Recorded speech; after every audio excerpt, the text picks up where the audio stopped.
All right, hey, good morning, everybody. You have the keys, and what I'd like you to do is just take 2 minutes to go through, check your work with mine, and we'll come back and I'll quickly answer all questions in just a minute. Just so we're all on the same page, yes, you have B lunch today. I need to zip through this quickly, so please don't talk while I am. I want to make sure that we listen to each other's questions and that we learn from those questions. So what I want you to do is everybody come back and join me on page 1 and look at the properties of proportions. Check your work with mine. Then I would like you to look at each of the conversations about the scale factor, the angle measurements, and those distances. Check your work with mine. Ask a question if you need. On whatever I'm talking about. Go ahead. Okay, so I need help figuring out how to find the angles in here. So the angles for number 2? Yes. So because you're given that the triangles are similar, then you know that all of those corresponding angles are going to have the same measures. So I know that this 35-degree angle for E is going to be the same as angle R because those are the 2 points that correspond. So if E is 35, so is R. If Q is 89, so is F. So for both those triangles, I can do the third angle theorem, add them up and subtract from 180 to figure out the one that's missing. Okay, and so Q 35 is same as R. Yeah. And then 89? 89 is the same as F. Okay, and So add with your calculator, 35 plus 89. You guys should all get a calculator. You come in, you get a calculator. Oh my God, we're going to waste time right now standing up and getting a calculator. It's the day of the test. Oh, we'll get through it. Get through it. Get through You it. think maybe one person per group could get it for everybody so there's not 30 people going to the calculator basket? You want 30 extra small, is it doing enough?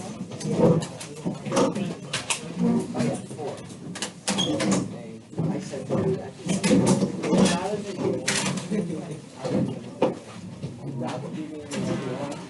See how we're wasting all this time?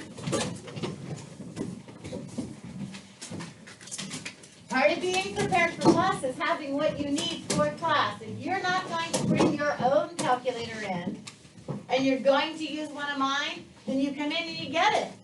That's it. You know you're taking a test today. You know you've been using a calculator for all your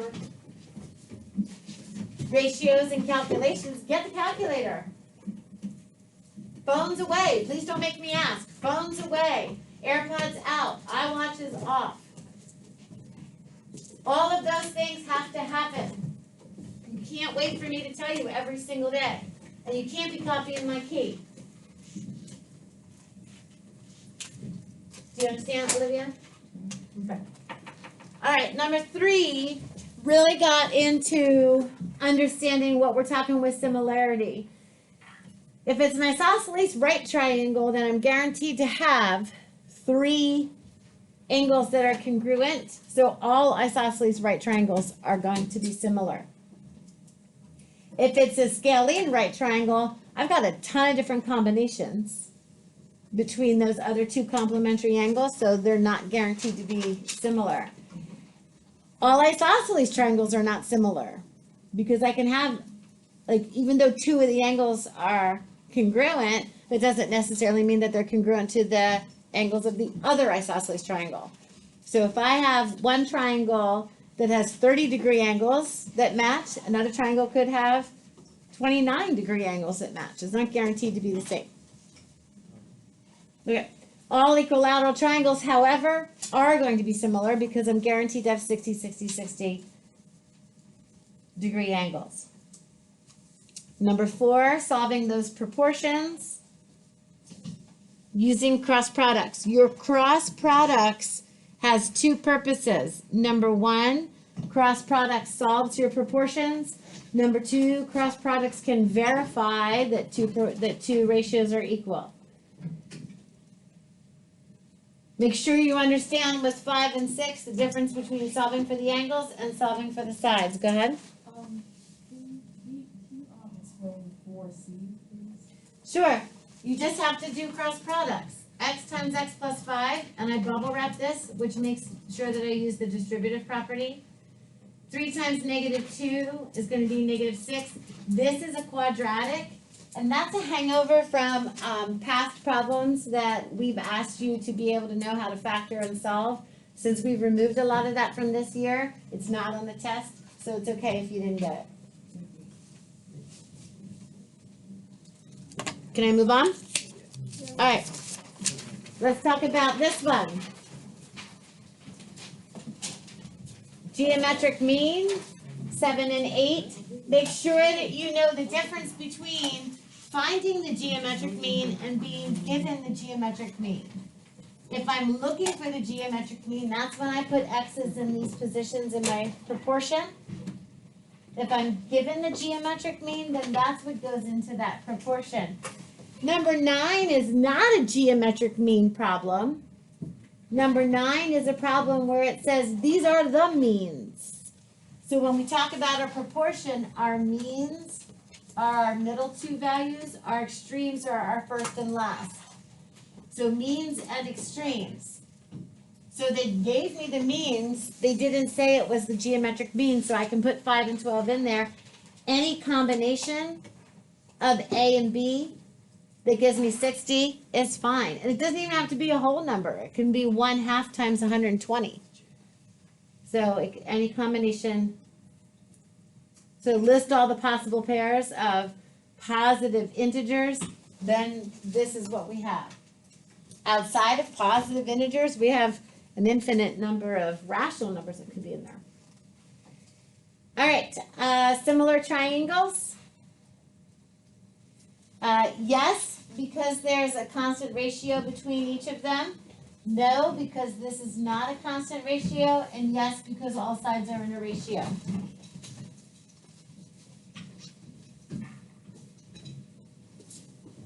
$11, find the value. Setting up a proportion and then solving it. 12, A, B, and C. Are they similar? All equilateral triangles are going to, by nature, be similar. A square and a rectangle with different proportions? Nope. And those triangles, when you set them up, looking at those scale factors. All right. First side of page 2. I think your packet ended up being a little backwards. So we'll do this side first, right? Some of them were stapled backwards. So let's jump to 13. Setting up the proportions and solving for y. The good old flagpole problem. Mathematicians are obsessed with flagpoles. I don't know why. Setting up that proportion for the similar triangles and solving. Hey, for this proof, I'm given these two isosceles triangles. So I go right ahead and say that these two angles are congruent and these two angles are congruent because of the isosceles base angle theorem. Part of my given is that F and J are congruent. So through a bunch of transitive property, if these are congruent, and these are congruent, and these are congruent, and these are congruent, then those are congruent. So I kind of just took a shortcut and said my transitive property of congruence is going to work my way towards H and J being congruent and L and F being congruent. Once I have two sets of congruent angles, then I know that the triangles are similar by angle-angle similarity. Yeah. Is the transitive property like required? But could you just do isosceles base theorem then go to angle-angle?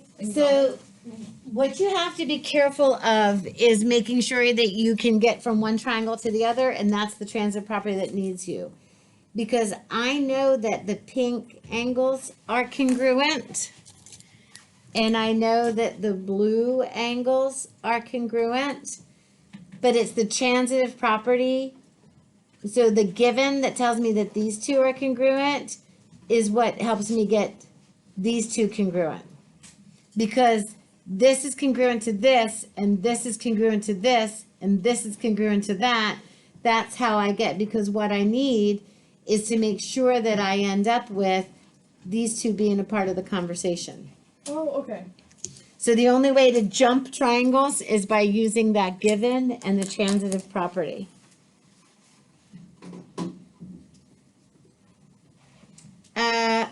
I love this question here because it really gets to the heart of the properties of proportions for our corollary to our side splitter. So make sure that makes sense to you.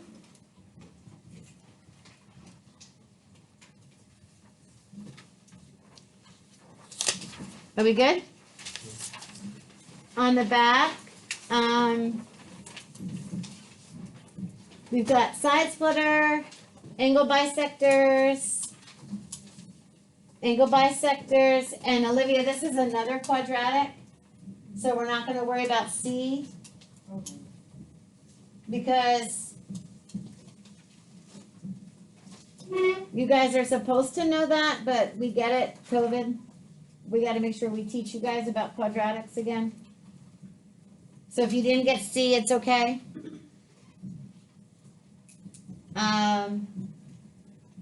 D is side splitter. Another quadratic in E. So if you're having drama over that, my apologies. We're hesitant to change the review because next year's kids, we want to make sure that they know quadratics. So we'd rather leave it in with you guys because maybe some of you get it. You tried it and you liked it and you figured it out. Good for you. And then we have, did I skip that middle one? Yeah. Let's quick do that one. So we have, oh, that's easy. So 8 to 16 is going to be equal to 7 to 2x. So I can just look at this and know that this is a 1 to 2 ratio, so I know that x has to be equal to 7. Do you know how I got that? Do you see that reasoning that got me there? If you'd rather multiply 8 times 2x, you can simplify this and call this 1 to 2. 2x is equal to 14.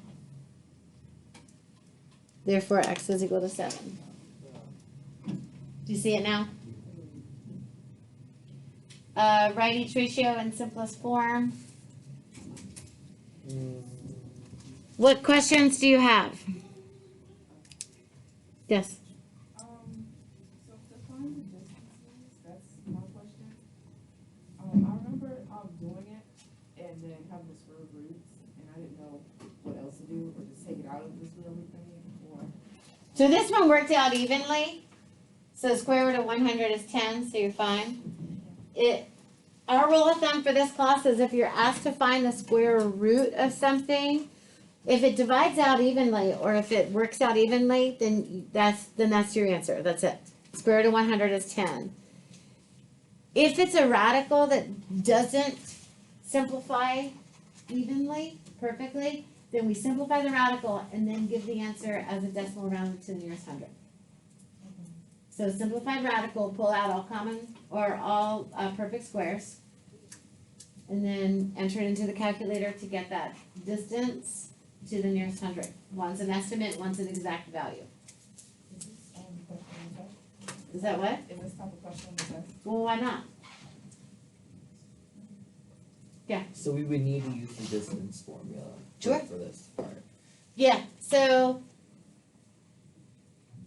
for this one, when it talks about the distance of EC and AD, those are horizontal and vertical lines. Yeah, we can. So any horizontal and vertical line, you can just count on the graph. That's easy. Anytime you're finding the distance of a diagonal line, you can't count on the graph. You have to use the distance formula. Okay. That's where you turn it into a triangle, right? You see the A and the B and the C. Like up on the poster. Okay? Alright. Would you please pass first of all, make sure your name is on the paper. And would you please pass them all to quadrant one? Quadrant one, go put it in the inbox, please. What? She's right next to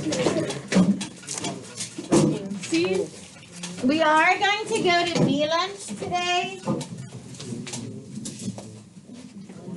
Can you put the keys back in the, Now you go from there.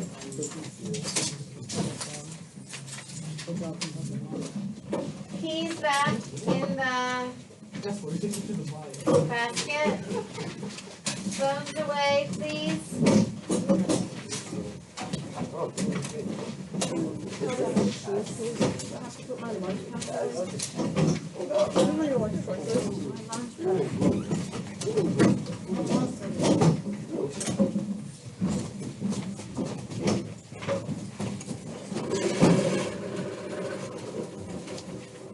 Phones away, headphones away, calculators out.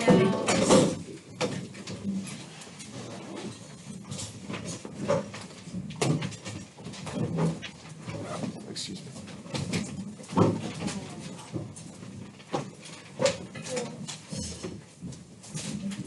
So, because we're starting before lunch, we just have page one. Oh. Yeah. There's just page one. And thank you to the folks that have brought it to my attention that the grades were entered in for the quiz incorrectly. I had filled it out as a out of 30 when that wasn't what I graded it as. So it has been fixed. So if you're upset by, wait, this isn't what I got. I think I fixed it, but we owe a gratitude to the people who checked this and let me know. That's how it's supposed to work. So good job, thank you. All right,